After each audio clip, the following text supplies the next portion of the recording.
Bismillahirrahmanirrahim. Assalamualaikum warahmatullahi wabarakatuh. Berita Al-Hijrah 3 Rabiul Akhir 8 November bersama saya Al-Muhsin Muhammad Noor dan berikut berita utama malam ini. Kanak-kanak 6 tahun ditemui lemas.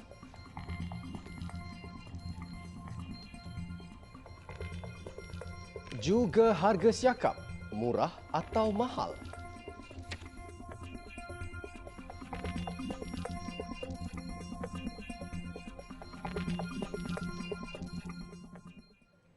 Kanak-kanak lelaki berusia 6 tahun yang dipercayai tergelincir di Sungai Kampung Perupuk dekat Yan ditemukan lemas hari ini.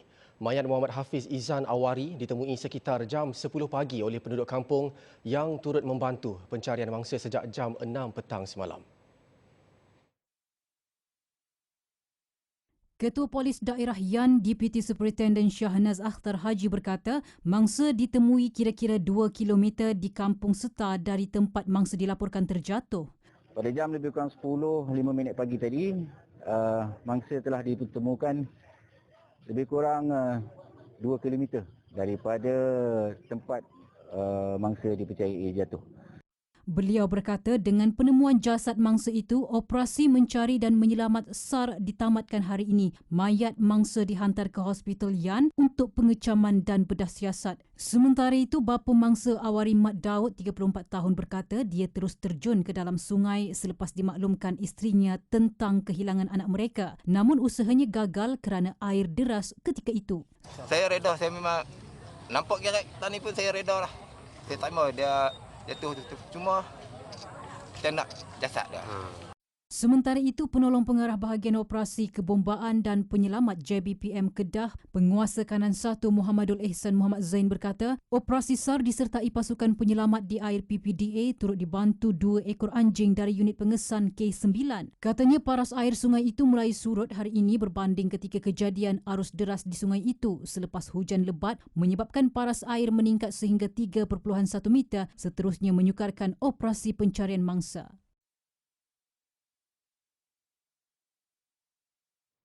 Penyakit bawaan air banjir seperti kepialu, hepatitis A, keracunan makanan, kencing tikus dan denggi antara penyakit yang berbahaya dan berisiko membawa maut ke atas individu yang dijangkiti.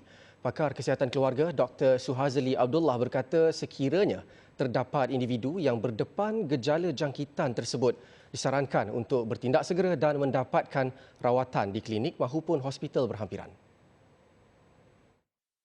Yang pertama sekali adalah penyakit bawaan air dan makanan yang melibatkan makanan, iaitu penyakit kepialu ataupun typhoid ataupun taun.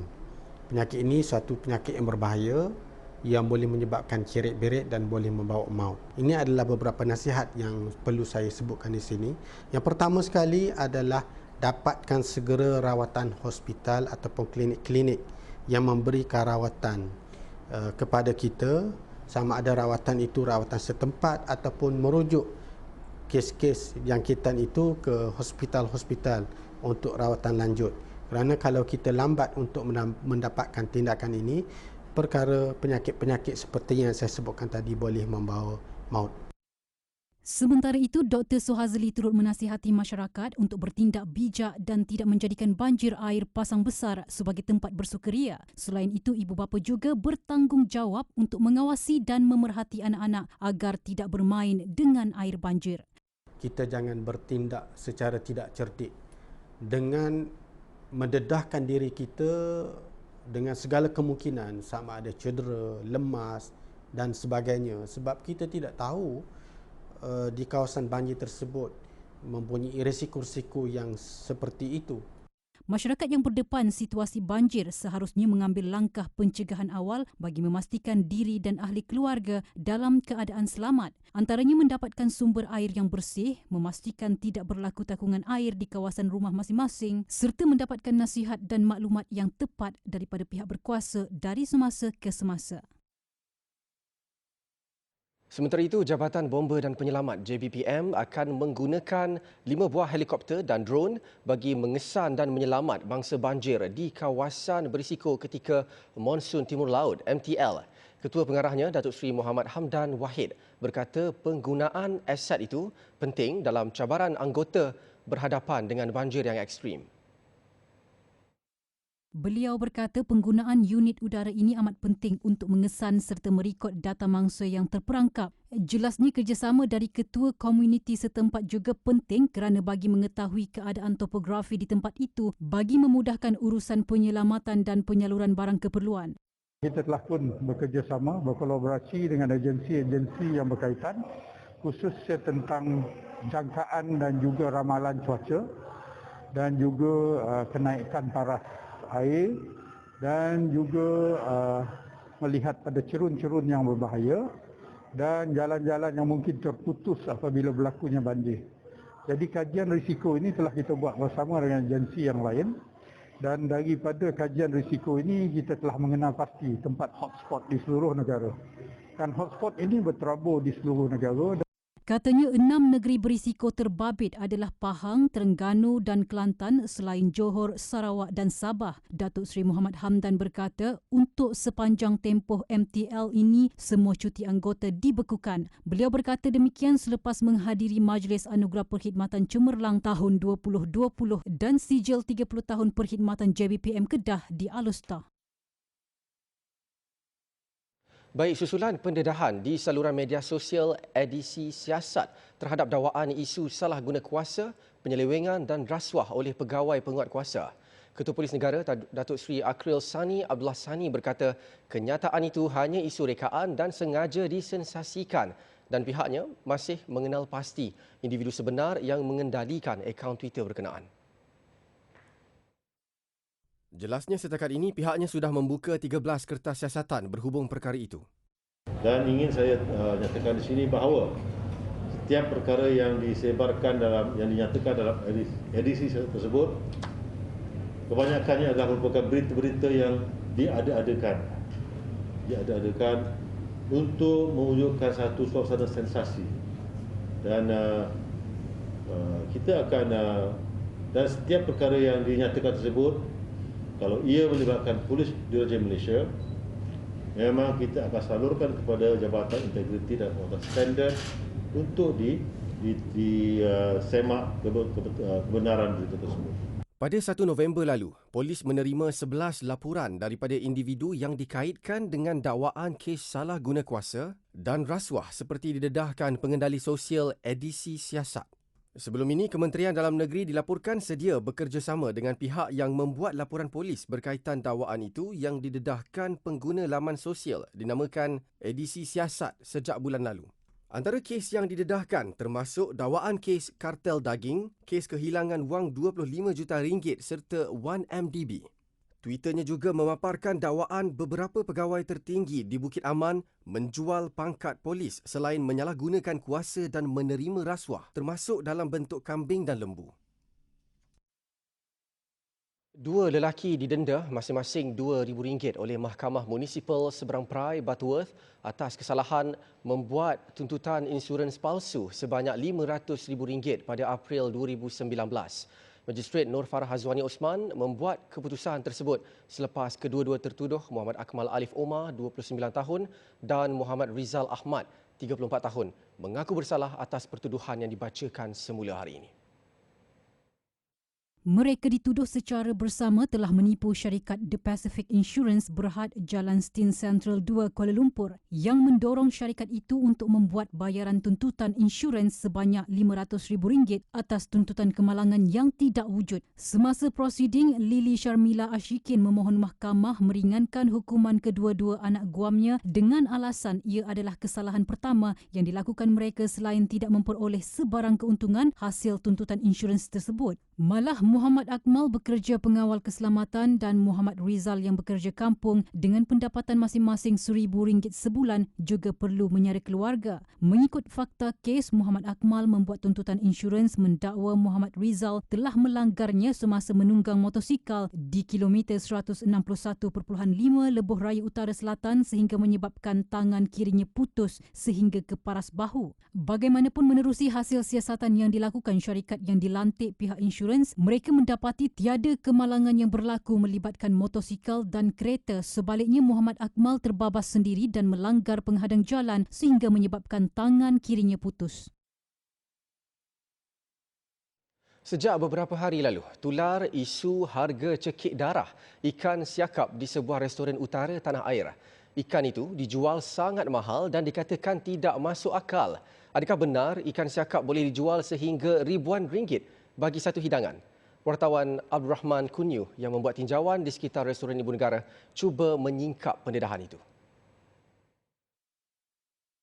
Pengurus pemasaran Tom Yam 3000 Elvina Hussein berkata kadar harga ikan berkenaan boleh mencecah ribuan ringgit jika dibela sendiri dalam jangka masa yang lama dan menganggarkan bahawa ikan itu mempunyai keistimewaan tersendiri selari dengan harga yang telah ditetapkan. Bergantung kalau misalnya siakap tu hidup dan dia yang macam meletup mahal tu, mungkin siakap tu duduk dalam orang kata apa kolam dia. Kalau 1 tahun 2 tahun mungkin taklah mahal sangat. Tapi bagi akak tu kalau macam berbelas tahun, tapi mungkin siakap tu special. Di mana siakap tu berbelas tahun kot. So kalau dia nak masak, mungkin orang yang mampu beli, itulah harga dia special. Itu jauh. Jelas beliau, harga berkenaan adalah wajar dan perkara itu sebenarnya tidak perlu diperbesarkan. Bagaimanapun, ia bergantung kepada budi bicara antara pihak restoran dan pelanggan. Lain pula pandangan seorang lagi peniaga makanan hidangan laut Wan Azura Abdul Kadir. Pihaknya hanya menetapkan harga yang mampu milik serta memberitahu pelanggan terlebih dahulu harga ikan berkenaan sebelum membuat pembayaran. Katanya, penjualan ikan berkenaan perlu dilakukan pada harga yang tidak terlalu mahal namun masih berkualiti. Ekoran ia merupakan ikan pilihan bagi kebanyakan pelanggan yang berkunjung ke restoran makanan laut. Memang kita akan bagi tahulah supaya nanti tak ada isu selepas tu. Masa pembayaran, lepas tu customer pun boleh dah boleh nak agak dah harga tu. Dah boleh bajet lah kat situ. Harga kalau macam untuk 2 orang macam tu, kita akan bagi harga 35. Kalau yang 3 orang ke atas tu, 40 lah biasanya. Beliau juga menambah harga ikan siakap bergantung kepada jenis dan saiz ikan berkenaan. Jika dilihat, ikan siakap laut dikatakan lebih mahal daripada ikan siakap yang berada di sungai. Namun, masih dijual pada harga yang relevan.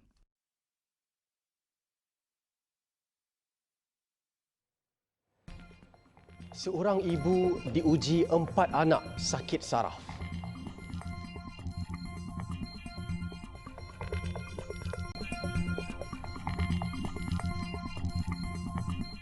Alhamdulillah bertemu lagi. Pilihan Raya Negeri PRN Melaka. Proses penamaan calon di kesemua 28 pusat selesai tanpa sebarang gangguan walaupun pencalonan dilakukan mengikut suasana norma baharu. Proses yang berjalan secara ringkas itu tamat sekitar jam 11 pagi dan sekaligus menyaksikan seramai 112 calon layak bertanding. Wartawan Hanisa Hasanuddin ada laporannya. Proses penamaan calon yang bermula seawal jam 9 pagi ini menyaksikan kelainan situasi pilihan raya susulan kesemua calon tertakluk kepada prosedur operasi standard SOP Kementerian Kesihatan. Saya sempat meninjau keadaan di sekitar pusat penamaan calon bagi pertandingan 5 penjuru di Dewan Undangan Negeri Dun Pengkalan Batu.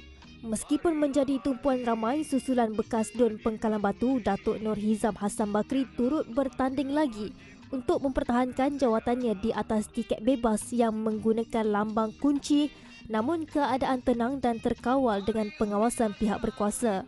Calon juga hadir dengan tenang tanpa sebarang perarakan seperti sebelum ini. Penyokong parti yang hadir hanya dibenarkan berada di luar garisan kuning Suruhanjaya Pilihan Raya Malaysia SPR, namun dengan bilangan yang sedikit. Sementara itu, pengerusi SPR Datuk Abdul Ghani Saleh memaklumkan 3 kawasan Dun akan bertanding sebanyak 6 penjuru membabitkan kerusi Dun Asahan, Duyung dan Gadik. manakala Don Rembia, Macap Jaya, Paya Rumput, Pengkalan Batu dan Bemban menyaksikan pertembungan 5 penjuru. 9 don lagi akan menyaksikan pertandingan 4 penjuru, manakala baki 11 lagi don bertanding sebanyak 3 penjuru. Laporan Hanisa Sanuddin, Berita Al-Hijrah. Selepas lebih 6 bulan sesi persekolahan ditangguhkan, rata-rata murid begitu teruja untuk memulakan sesi persekolahan secara bersemuka. Di Johor, kemasukan murid tahun 1, 2 dan 3 yang bermula hari ini dihadiri hampir 95% murid tahap 1 itu di seluruh negeri berkenaan. Jumlah itu jelas Pengerusi Pendidikan, Penerangan, Warisan dan Budaya Johor memberangsangkan walaupun masih terdapat ibu bapa yang bimbang dan ragu-ragu untuk menghantar anak mereka ke sekolah ekoran pandemik COVID-19. Sementara itu, tinjauan kru Berita Al-Hijrah di Sekolah Kebangsaan Angkatan Tentera di Johor Bahru seawal jam 7 pagi mendapati murid mula hadir ke sekolah dihantar ibu bapa. Bagi seorang ibu, Radin Siti Nur Syuhadah Naharuddin, walaupun ada sedikit kerisauan, namun gembira anak-anaknya Haris Haidin Ibrahim Darjah 2 dan Emil Raikal Ibrahim Darjah 1 dapat bersekolah semula. Katanya dia juga yakin dengan sistem penggiliran yang diamalkan bagi sesi persekolahan ini. Tapi gembiralah diorang dah balik sekolah. Tak ada rasa risau belum vaksin ke apa ke tak ada? Diorang ada ambil influenza A. Doktor memang suggested untuk influenza A. Diorang memang daripada sekolah tadika diorang ada ambil influenza A. Lagi-lagi untuk ujung tahun musim tengkujuh macam ni, diorang kan senang kena batuk, senang kena flu. Memang kita orang every year jab 1 kali. Salah satu inisiatif sendiri. Memang inisiatif sendiri daripada zaman diorang start diorang sekolah, memang kita orang ambil. Ada juga ibu bapa yang berdebar untuk menghantar anak ke sekolah berikutan negara masih dalam pandemik COVID-19. Namun anak-anak teruja ekoran dapat berjumpa semula rakan-rakan sekolah. Rasa berdebar pun ada disebabkan pandemik ni. Lepas tu ialah kita risau kan keadaan sekarang ni. So far anak pun bersemangat nak sekolah. InsyaAllah lah, mudah-mudahan tak ada apa-apa. Apa banyak kali pesan kat dia lah supaya jaga? Dah banyak kali pesan dengan dia supaya berhati-hatilah dalam keadaan sekarang ni. InsyaAllah lah, mudah-mudahan tak ada apa-apa lah. Anak sukalah sebab nak pergi sekolah, sebab ramai kawan-kawannya kan. Dah lama sangat kat rumah. Excited lah, cuma ni pagi ni kan sejuk. Blur sikit lah. Okey lah, tapi memang excited nak pergi sekolah pun. Dah lama sangat kan. Bangun awal.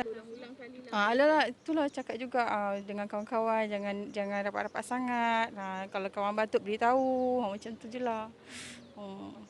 Biar simple je lah. Makan bimbang tapi dalam masa sama perlu meneruskan perangai. Perlu sangat-sangat sebab kita kerja kan, takut kita pun tak sama apa kita sampaikan ke anak dengan cikgu kan.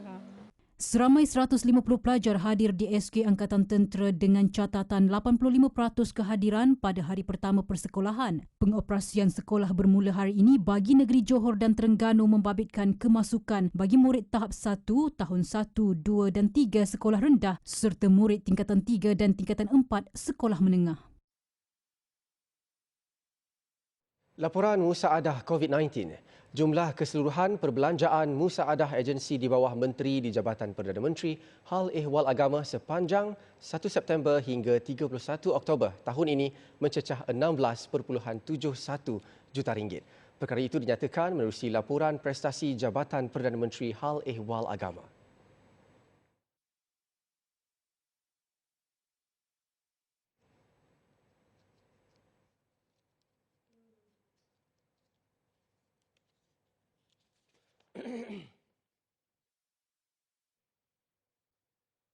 Di sebalik wajah yang tenang seorang warga emas, Rosanani Saleh, namun terselit di hatinya 1001 kesedihan. Ia apabila 4 daripada 8 anaknya diuji dengan penyakit saraf. Bagaimanapun ibu tunggal berusia 62 tahun itu redha dalam menguruskan anak-anak OKU-nya yang lumpuh seluruh badan. 4 anak yang lumpuh itu, Rozana Riah Razali, 43 tahun, Muhammad Amir Rizam, 42 tahun, Muhammad Marsudi, 36 tahun dan Muhammad Aismuddin, 33 tahun. Menurut Rosanani, anak sulungnya, Rozana Riah ditimpa penyakit saraf selepas berkahwin dan kini dijaga oleh suami serta anak-anaknya.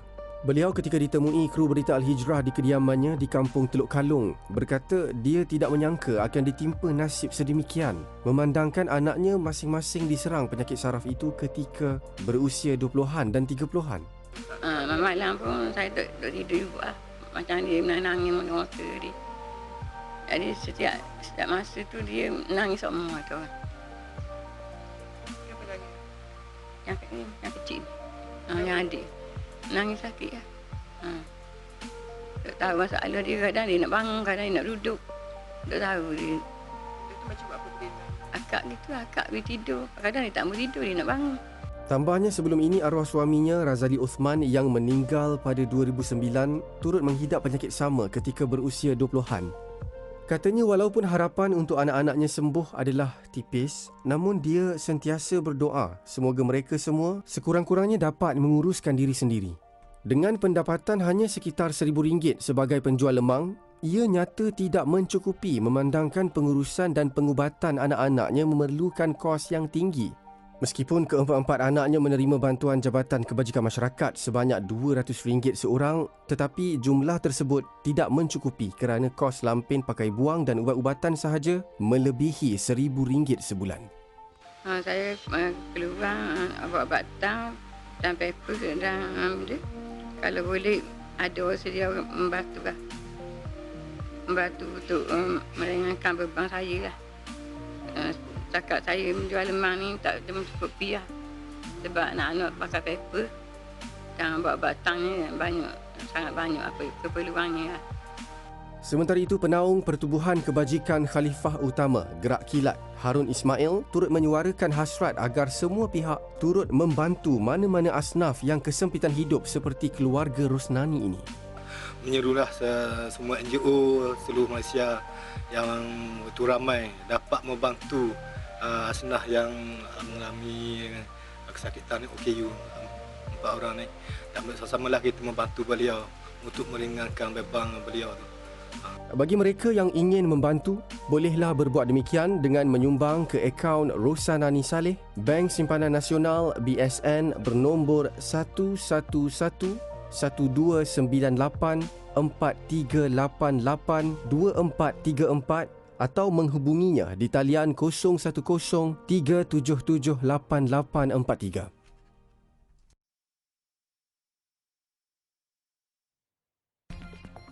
Penyerang Masjid Christchurch kemuka rayuan.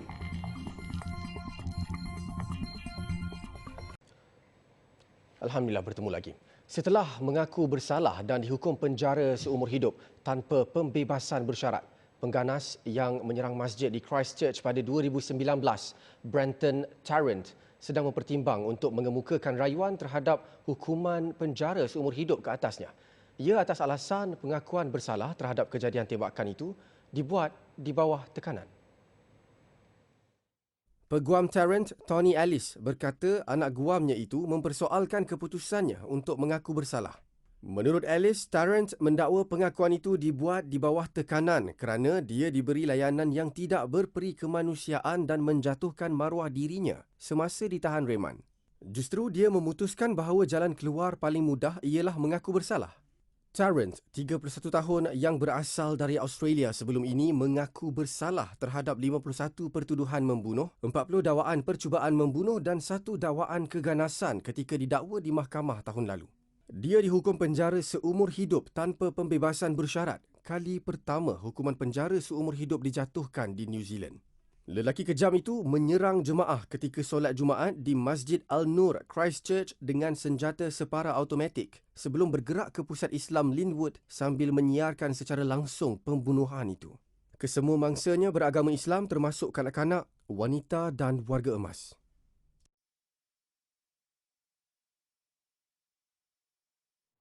Paras pencemaran udara di New Delhi meningkat ke paras bahaya selepas sambutan perayaan Deepavali Jumaat lalu.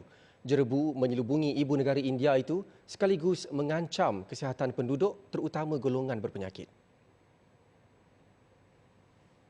Menurut pihak berkuasa, kualiti udara bertambah buruk berikutan ramai yang melanggar larangan pembakaran mercun sempena Deepavali. Asap daripada mercun dan bunga api itu memburukkan lagi keadaan udara yang sedia tercemar ekoran aktiviti pembakaran ladang selain keadaan cuaca semasa. Menurut pakar, kualiti udara yang buruk juga boleh menyebabkan peningkatan kes COVID-19. Pihak berkuasa mengeluarkan amaran tentang tahap pencemaran teruk yang boleh mencetuskan penyakit pernafasan akibat pendedahan berpanjangan. Warga tempatan dinasihati untuk berada di rumah dan pakai pelitup muka sekiranya berada di luar. Bagi menangani masalah itu, kerajaan tempatan telah menempatkan tangki air di jalan raya untuk mengurangkan pencemaran. Di Brazil, 5 terkorban selepas sebuah pesawat terhempas di kawasan air terjun di Tenggara Minas Gerais. Insiden itu turut mengorbankan penyanyi popular di negara itu, Marília Mendonça. Pesawat jenis Twin Engine Beechcraft King Air C-90A itu berkecai setelah terhempas di kawasan berbatu air terjun tersebut. Siasatan awal mendapati pesawat dinaiki Mendonça itu terlanggar sebuah pencawang elektrik beberapa kilometer daripada lapangan terbang Karatinga sebelum terhempas. Namun tidak dapat dipastikan sama ada pesawat itu hilang kawalan sebelum melanggar pencawang tersebut. Siasatan terperinci masih dijalankan. Mendonça yang dijadual mengadakan konsert di Karatinga terkorban bersama bapa saudaranya, seorang produser muzik dan 2 juruterbang.